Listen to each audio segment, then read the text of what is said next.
I first heard about couch flipping on like a YouTube short by Ryan Pineda, and I was just finishing up a summer job. As the summer was wrapping up, I didn't have a job. I was going to be going back into college, so I just decided to try couch flipping. Did you end up going back to school, maybe finishing your degree? I actually didn't. Back 3 years ago, I had just a year left in my degree. Something I've been debating on if I should go finish, mainly just because I'm so close. So where are you at with the couch flipping business today? I'm willing to spend pretty much whatever on a couch as long as I can make a $200 or $300 profit on it or more. Have you tried pushing into higher price points? I have. Kind of what I've been doing is I'll sell a couch for $600 or $700 pretty often too, but then sometimes I'm selling like a single couch for just $200, $250. There was a point where I was renting like 6 storage units.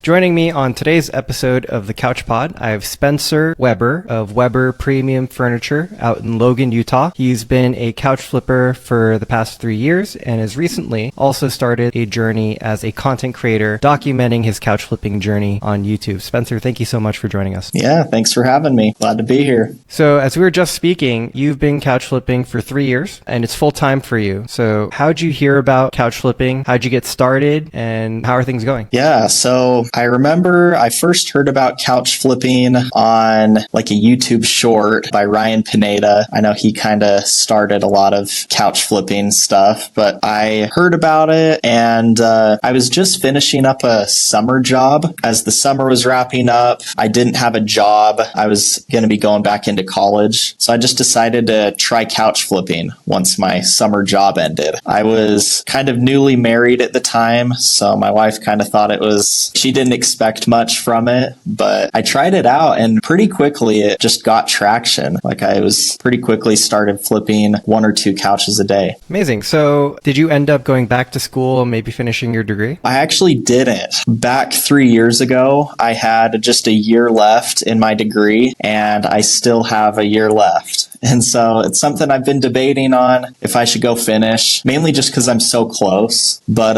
I just kind of went full force into couch flipping for a little while and it just kind of stuck. That makes sense. I mean, the whole point of going to college is to get a job, right? And if you have already started a business and you're able to provide for yourself and your family and you have the freedom of being an entrepreneur, then it makes the appeal or allure of college a lot less attractive. And I think college nowadays is not such a great deal. Tuition is more expensive than it's ever been. And at the same time, your job prospects post-college, I think for the average college graduate, are getting worse and worse. So a lot of Americans kind of faced with this choice of, do I enter the workforce or do I try to go do something for myself? Yeah, all throughout college, I was a business major. So I was always kind of drawn to business anyways. I know there's jobs out there where you need to go to college and all of that, but I guess just the stuff I'm interested in, you don't necessarily need to finish. But yeah, I just have mainly just been learning from experience the last few years. Absolutely. And that's the best way, I think. Experience is the best teacher. In a way, college is just a funnel system for corporations. They look at the admissions rate, they look at your GPA, where you graduated from, and that sort of sets like a basic criteria of whether or not you might be a good employee. But then once you have the job, it's the skills that pay the bills. So where are you at with the couch flipping business today? When you started, it was 1 to 2 couches a day, which is a great start. And how have things evolved since then? Hey, flippers, are you still managing your reselling business the old-fashioned way? In today's fast-paced market, leveraging technology isn't just an advantage, it's a game changer. That's why we created Ivy Flip, the ultimate app designed to supercharge your reselling business. With Ivy Flip, you can effortlessly source products from Facebook, OfferUp, and Craigslist, all from one easy-to-use platform. Say goodbye to missed opportunities and hello to instant notifications when great deals are posted. Our cross-posting feature lets you list your items on multiple marketplaces with a single click, maximizing your exposure and sales potential. Plus, our AI-powered scam detection ensures you spend your time on genuine listings, not fake ones. Don't let outdated methods hold you back. Embrace the power of technology with Ivy Flip and put your reselling business ahead of the competition. Click the link in the description and get a 1-week free trial of our app now. Well, starting out, I only did free couches. And so I would just keep my eye out for couches that I could get for free. So that way I wasn't really risking much money. But after a while, I realized that a lot of the free couches had a lot of issues. And little by little, I started buying more and more expensive couches. And just after selling so many couches, I just got a really good feel of what I could sell a couch for. And so I'm willing to spend pretty much whatever on a couch as long as I can make a $200 or $300 profit on it or more. Understood. And how many couches a month do you sell today? It definitely varies. In the last 3 years, I've sold over 1,200 couches. I feel like it's been pretty consistent. Yeah, that's how many I've sold. And I live in a college town. And so a lot of people are moving in and out of my town, like just every few months. That's been kind of nice with flipping couches because there's just a lot of movement. Understood. So 1,200 couches over 3 years, about 400 a year. We're halfway into this year. So you've sold about 200 couches this year. Would that be about right? Yeah. So right at that 1 to 2 a day, 30 a month, a little bit more. And what is your average sale price on a couch? It sounds like it's probably going to be a little bit on the lower end, given that you're in a college town. Yeah, I definitely target the kind of more discount sets, but a lot of times I am getting a couch between like 100 to 150 bucks and selling it for between like 350 to 400. So that's pretty common. Usually that's for like a couch set, but yeah, most of what I'm doing is a set. So maybe like a sofa and a love seat? Yeah, sofa and love seats, sectionals, sectional sets, stuff like that. You'll sell a sectional set for 450 or even lower. Interesting. And have you tried pushing into higher price points? I have. Kind of what I've been doing is I'll sell a couch for $600 or $700 pretty often too. But then, sometimes I'm selling like a single couch for just $200, $250. But if I got it for free, I'm still making a good profit. So I'm just doing some mental math here, and it sounds like you're doing maybe somewhere like 10,000 gross revenue and then 8,000 gross profit. Yeah, that's about right. What other expenses do you have in the business? That's been something I've kind of experimented with over the years, but there was a point where I was renting like 6 storage units and I was just trying to keep them all filled up. But right now I mainly just have 2 storage units. They're both really big and they're both like a really good deal. Right now, I think I pay like $450 a month on storage units and then gas for the truck, but I factor that into the couch profit. Yeah, I really don't have that many other expenses. I recently started spending a little bit of money on like accounting. I got an accountant finally instead of just trying to do it on my own. That's great. And that could be really helpful. I mean, oftentimes as business owners, our talent and our ability is in making money and maybe not so much in the administration of the business. So accounting, I freaking hate accounting. It's one of the first things that if I have the opportunity to, I'm going to take off my plate. On the other hand, it's really important to know your numbers, do good bookkeeping. Tax season comes around, you want to make sure that you're all legit with the government. So on a given month, maybe you're taking home like 7,000 net. That'd be about right? Yep, I'd say that's pretty average month. And you're operating out of 2 storage units and the collective cost of the storage units is $450. Yep. Are you in the storage unit right now? No, I'm just in like a shared office. Maybe I could send you a video of the little tour of the storage unit. Cool, that'd be great. How many square footage are you working with? And are they like conjoined? Are they next to each other? They're in different facilities. One of them is 15 by 50 unit, and then the other one is 12 by 40. It's about 1,000 square feet of space, if my math is right. It's a good amount of space. I've been standing most of the couches just straight up, and so I can stack them just one after the other, just have like a little aisle in the middle. And so you can fit quite a few couches in both units. You said 15 by 50? Yep,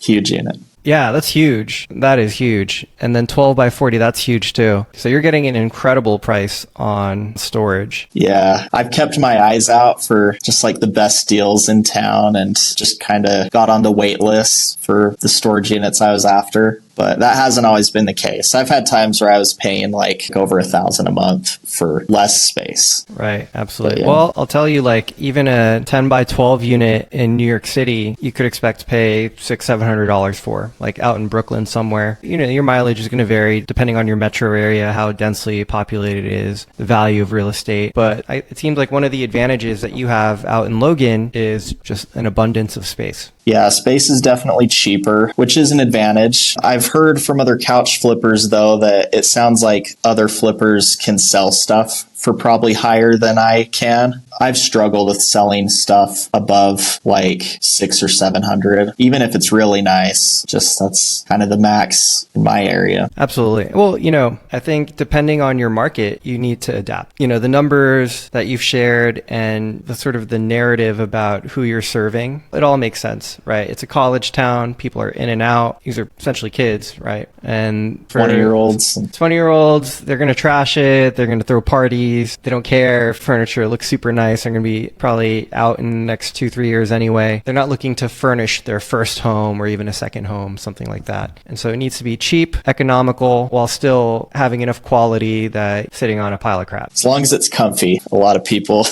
don't really care. So is your business a solo operation then? Do you have any help, or what's the situation? I've had little helpers throughout the years, but I haven't really had anyone work much more than like 5 hours a week. It's just like little help on, like if I'm really busy with stuff going on in my personal life, I'll just kind of take on just very part-time help from like a friend where they'll do deliveries or something for me. But other than that, it's been all me. Now, all that being said, where do you see things going? Do you want to continue to grow couch flipping business? Are you kind of comfortable with where things are at and you want things to stay that way while you pursue other interests, perhaps the content creation? Where are you looking to take things? There are times when I feel like it's kind of hit a plateau with what I'm doing. And so I definitely have been trying to think of ways to innovate. I like what you guys are doing with using technology to save couch flippers time and take out some of the time consuming work. So I've just been looking at stuff like that, you know, like how can I accomplish the same stuff, but just in half the time? That's kind of how I see it moving forward is I want to keep doing couch flipping, but I always just want to innovate and being able to do it in less and less time, and then filling my time with other things like content and real estate. Absolutely. Yeah. And I saw that you'd signed up for a trial of the app. I'm curious, like what your experience has been like that first kind of foray into tech and, you know, doing things a little bit differently. Yeah, it's been cool. I've just been using it for a couple days now. It's just helped me show notifications of couches that are available. And it's been helpful, honestly. It saved me time where maybe before I would kind of be obsessing over keeping my eye on Facebook Marketplace. But now it's kind of like I could be doing other things and still hearing about the good deals. So I think I'll see some use out of it long term for sure. Amazing. Yeah. And we'd love to have that continued business relationship with you as well. Yeah, for sure. Do you find that your market is competitive? If you don't have your eyes on a deal as soon as it's posted, that someone else is going to snatch it up? Yes. I assume it's like this everywhere, but yeah, if it's like a super good deal, it's going to be gone pretty quick. Especially living where I live, you know, where people don't have as much money. People are always looking for good deals around here. You know, they're trying to find ways to save. I'm sure that's how it is everywhere with how things are. Things are getting more expensive. And so I think if you're selling something for a good deal, it's more competitive than ever, probably. Well, it's probably universal law of flipping, right? Good deals move fast. Yep. And if you can get there first, that gives you a competitive leg up on the competition. Yeah, what I've done is if I see a good deal come up, I'll just try to drop everything and go and get it like right then and just be super accommodating to the seller. I've paid a lot of people like before I've even seen the couch, just kind of taking that leap where I'm like, all right, it looks good in the pictures. Like I better just pay them and hope that it's good. Have you ever gotten burned doing that? Out of all the couches I've done, it's really only happened like a couple times. But I look at it like if I'm getting a couch for just that cheap, then usually I could at least resell it and get my money back, or maybe just less of a profit than what I was hoping. But yeah, you rarely lose money flipping couches. If you're just getting couches that are like a really good deal and you're smart about it, it's pretty hard to like not at least get your money back. Absolutely. Well, I was talking more in the sense of someone taking a deposit and they're just a scammer. That's happened once where I stalked them on Facebook and, they seemed to be legit and I thought everything looked fine, but they ended up just never giving me their address and they blocked me and they just kept my money. I think it was like $100 or something. I probably wouldn't just Venmo someone like $500, but maybe because it was 100, I just felt like it was worth the risk. But usually I've got my instincts where I'll look at their Facebook profile and see if they seem legit and just kind of make a quick judgment. Usually if someone's a scammer, their Facebook is like brand new and they won't have any pictures or friends. It's a huge problem lately. In the community of couch flippers, a lot of people have been complaining about the prevalence of scam listings. Even our internal data shows that something like up to 30% of couch listings posted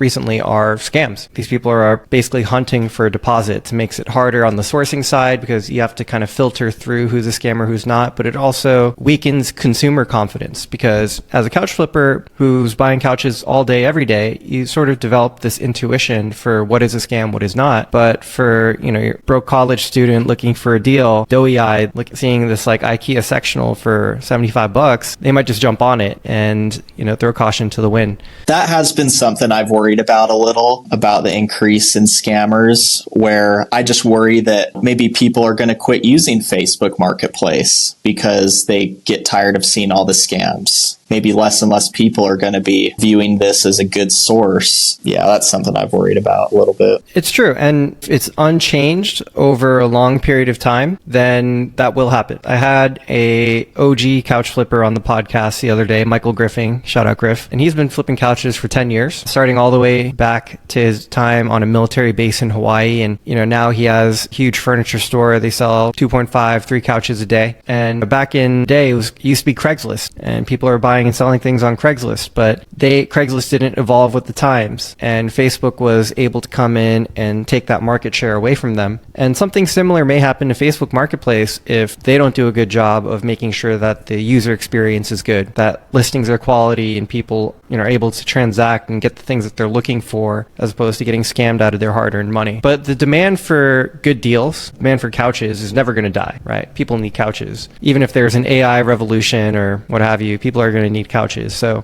that demand will very likely simply shift over into another outlet. What we've been seeing on our side is that a lot of our best sellers, our top flippers on the platform, they're shifting their business to OfferUp and include selling on OfferUp instead. I've mainly just been on Facebook Marketplace, so I should probably look into other places. Yeah, I definitely want to just stay up to date with where people are going. Absolutely. Your mileage will vary. And what I'll say is some people that tried OfferUp like last year and they didn't have success with it, they're coming back to it today and they're having a little bit better luck. And OfferUp, they're a young, hungry company. They're still in startup mode. They're not like this big monolith like Facebook. And so every opportunity that they're getting to eke out a competitive advantage and, throw a rock at Goliath, I think they're taking that shot. Yeah, we've put out some content about how to be successful on OfferUp. I wrote a blog post. We did a podcast with this guy named Tyler Hoyle. He's selling something like 150 couches a month out in Phoenix, Arizona, somewhere in Arizona. And 50% of his business is off OfferUp. It sounds like in order for you to take your business to the next level, that it's going to be about volume, right? Because there's only so many ways you can grow a couch flipping business. You either sell more couches or you sell couches for more. And in your market, it seems unlikely that you're going to be able to sell couches for more unless there's just like this pocket of high-end buyers that you just haven't tapped into. Seems unlikely, but hey, throw it out there. What do you think is keeping you from, instead of selling 30 couches a month, being able to sell 60 couches a month? I don't know, because some of these other areas where there's people doing like a ton of business, I don't want to make excuses, but some of those areas just have way more people. I mean, I live in a town where there's like 50,000 people and we're kind of secluded, like we're just by ourselves. And so maybe that's just kind of my fault of where I live. I'm sure I can move somewhere else and tap into a much bigger population. I'm not saying that if there's a bigger population that I would necessarily sell more, but there's probably just more business going around for everybody. So that's one thing I've thought about, is just maybe moving, because there's only so much stuff that could happen where there's 50,000 people compared to some big areas where there's like 1 million people. Well, there's being a small fish in a big pond and a big fish in a small pond, and you're in a small pond.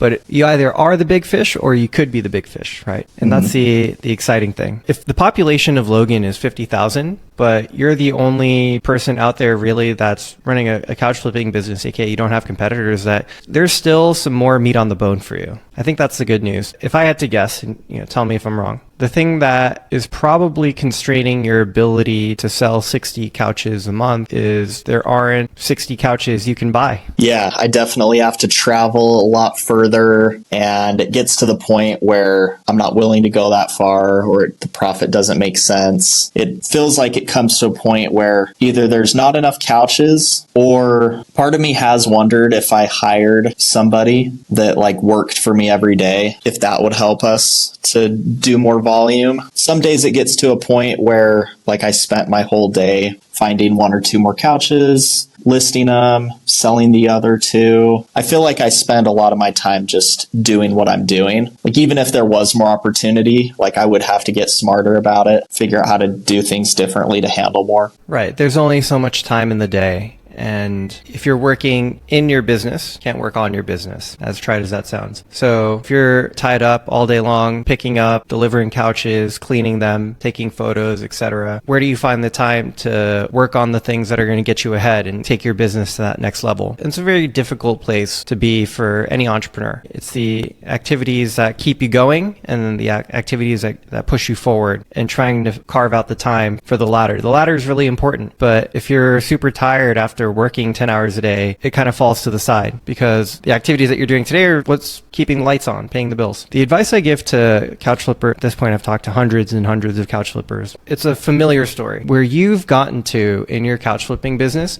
You're kind of in like the Goldilocks zone, where it's just right for a solopreneur. What I mean is you're making a decent amount of money. Your overhead is not crazy expensive. Like your expenses aren't super high, and you're doing enough to keep yourself busy day in and day out. And so it's a nice hustle. It's a nice way of bringing in income and paying the bills. You don't have the stress of employees. If you have a bad month in sales, you don't have to worry about how am I going to pay for my warehouse and cover these expenses. And pretty much everything you make, you get to put in your pocket as profit. And so a lot of people get there and then they stop. That's like where they want to be, which is totally fine. That's a personal choice. If you want to push your business further into a greater point, or if you're kind of happy in this Goldilocks zone, right? Let's call it that. Because on the flip side, I've known people who have tried to scale up their business and they don't end up making that much more money, but they have a lot more added stress. They have employees, people's mouths who they have to feed. They have a warehouse, expensive lease, and they're stressed. They're worrying about how am I going to pay my bills? Maybe they're selling more, so now they're doing 20K, 30K in revenue, but the amount that actually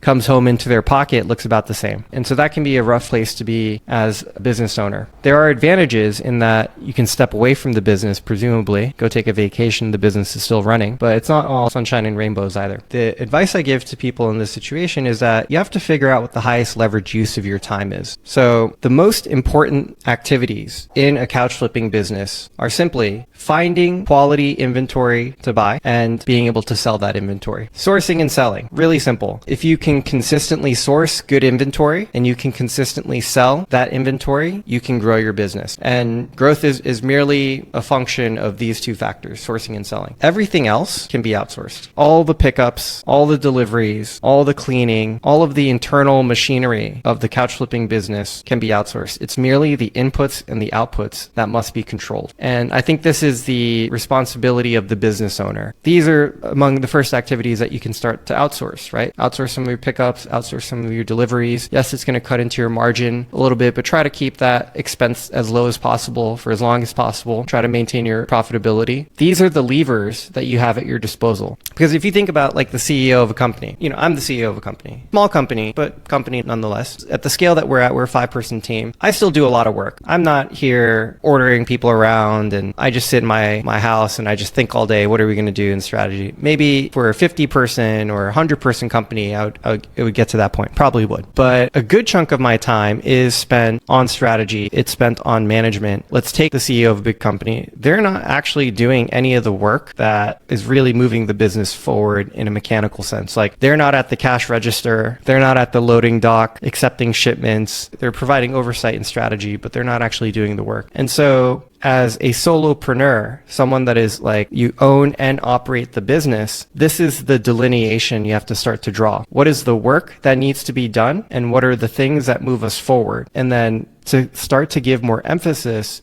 to the things that move you forward and try to delegate the things that just need to be done. Yeah, totally. It's been a hard thing.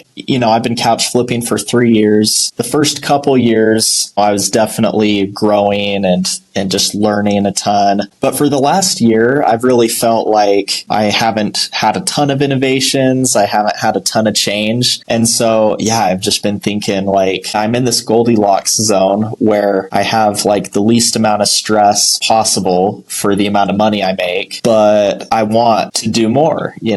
I want more. I want the company to be bigger. Like what are the most important things for me to start doing to change it to that? It's been on my mind a lot the last year. I can see that sort of coming out in the conversation. If I had to make an observation, I think it is coming out, but it's manifesting outside of the couch flipping business. It's kind of the genesis of this content journey that you're on. That's also a fine path. You still have that forward progression. You're just taking the free time that you have available instead of applying it to optimizing the heck out of your couch flipping business. You're sort of on this parallel journey, which is also quite interesting and also can be very lucrative. That's not a bad place to be. I think it really comes down to deep down making that decision one way or the other. Like this is the thing that I want to focus on and be growing, or you're kind of dabbling with the side project that has captured your interest and maybe that's a better fit for you. Keep the couch flipping business where it's at. Try to optimize things as we were saying so that you can spend a little bit less time, but it's kind of staying at the same level. And then pour your heart into other projects, whether it be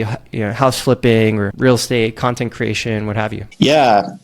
Couch flipping's been a great first business because it's pretty low risk, but I feel like I've learned a lot of lessons that I could take into other opportunities. It's been good in that way. What are some of those lessons? Some of the lessons have been, how to sell something, how to get something sold, how to work with people, how to cater to a customer and find ways to make the customer happy. It's weighing pros and cons of how you spend your time as an entrepreneur. No matter what level you're at, you still have to wake up every day and decide how to spend your time. And if you spend it well, then good things will happen. Just kind of more general principles, but yeah, stuff that I feel like I could take to a lot of other opportunities.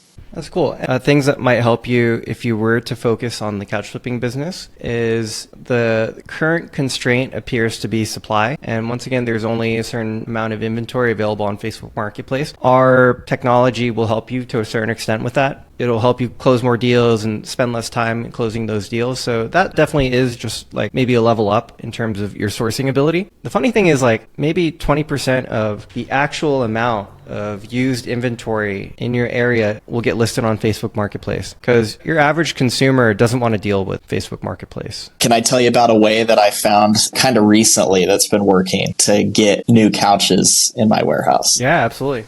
So I had this idea a couple months ago and I've been trying it out. I went to every place in town that sells new couches and mainly kind of local businesses. This might not work at a huge business, but at a local business, I would just tell them hey, do you ever have people that want to get rid of their old couches? When they buy a new couch from you, pretty much all the places in my area said that that happens quite a bit, but that they don't do anything about it. They won't dispose of that person's old couch. So what I did was I left a stack of business cards by the cash register in like 4 different furniture stores, and it just says, need help getting rid of your old couch? Call me. And I've been getting like 2 calls a week of people getting rid of their old couches. And so they'll actually pay me to come get them. So I pay nothing for the couch and I get paid $50 to go get it. Yeah, it can kind of be a crapshoot, but a lot of the times when someone is spending $1,000 or more on a new couch, their old couches probably aren't horrible. Like they're probably just fine. In pretty much every case, they have been. You know, they've been something I could go turn around and sell for $300 or $400. That's a great guerrilla marketing tactic. I think more people should take advantage of that. It requires you to do some pattern interruption, right? Like you kind of get into a flow or a rhythm, and then all of a sudden you got to go like drive to a store and kind of you have to solicit them, and who knows if they're going to be receptive. And so it's hard. But I've heard of other people deploying similar tactics, and Old Furniture Haulaway is a service that like furniture stores don't provide, but their customers definitely need. There's something beautiful about the timing of it. So if you think about Google Ads and why Google Ads is the most dominant advertising platform of all time, and definitely in our generation, compare Google advertising to like TV advertising. The reason why it's so much more powerful is because of intentionality. So as someone is searching for something, the keywords that they're typing indicate something about their intent, what they're interested in, what they're looking for, a problem that they might have, and therefore creates an opportunity to place a product in front of them. Because what they're searching for reveals something about their mind, their mentality, their intention. It creates an opportunity for product placement. So for example, if I'm looking for ski resorts, I'm searching for ski resorts. Why am I looking for a ski resort? Maybe I want to take a vacation and go skiing. Creates an opportunity for a ski resort to place an ad in front of that consumer in the moment that they're looking for the thing that they offer. And what you're doing with the business cards at the furniture stores is the exact same thing, but it's in more of an analog as opposed to digital. It's a little bit more old school, but it hits on the same fundamental marketing principles. Kind of captures them when they're looking for it. Absolutely. And I think there are a lot of people like that, like maybe like 10, 20% of people who have a used couch that they want to get rid of, for whatever reason, are actually motivated enough to try and sell it themselves on Facebook Marketplace. Because especially if you haven't sold things on Facebook Marketplace before, it can be intimidating. You have to take some good photos, write a description. It's work. And so there's an abundance of supply out there in terms of used inventory that we as a couch flipping community can tap into. We just have to be creative about how we are able to access that inventory. And I think if you're able to solve that problem in Logan, Utah, I think you can still continue to grow and have an even nicer and better business for yourself. Seems like that's the thing you should focus on. I agree. Yeah, I'm always keeping my eye out for not only the good deals on Facebook, but yeah, just trying to brainstorm ways to get in front of other people, that aren't going on there. Yeah, I wonder since you're in a college town, if there's a way to tap into the university itself or, the community around the university. Kids are all connected. They talk. They're on social media. They're broke college kids. They want to make some money. Maybe there's an idea there. Yeah, I've thought about going to like some of the apartment complexes by the college and just maybe leaving a flyer on everyone's door on the first day of school. Just like, did you just move in and need a couch? We sell couches. But I've wondered if at that point it would be too late, Yeah, something like that. Because even though it's a smaller town where I live, having the university close by has been huge because there's a lot of movement, fresh people in town like every few months. Yeah, that's a great idea. Knowing the level of preparedness of most kids, like when they transition from the dorm into an apartment, a lot of them have no idea what they're doing. They're furnishing their first apartment. Maybe it's like, we have a couch back at home and dad's going to bring it. But that's probably the extent of the planning. So if you're able to offer a turnkey service, like in the moment of need, hey, you're moving into this apartment, I can deliver something within your budget that's quality. Just let me know. Yeah, I can have it there by the end of the day. Same day delivery. Exactly. Well, Spencer, we're about at the end of our hour together. It's been a pleasure speaking with you, hearing about your journey couch flipping out in Logan, Utah. And I wish you the best of luck in your journey and look forward to continued interactions together as well. Yeah, thanks for having me. It's been great getting to know you and chatting about this. I love it. I don't have enough people to talk to about all this. Cool. Hey, well, this is what we do day in, day out. We talk to couch flippers. We try to help them grow, and sharing your story on the podcast, I guarantee you there's a couple people listening along that can relate to exactly the situation that you're in. And, hopefully this conversation has given them some inspiration, some motivation to get after and get towards their ultimate goals. Yeah, thanks again. Appreciate it. And for everyone that is interested in following Spencer's journey, we'll have a link to his channel in the description below.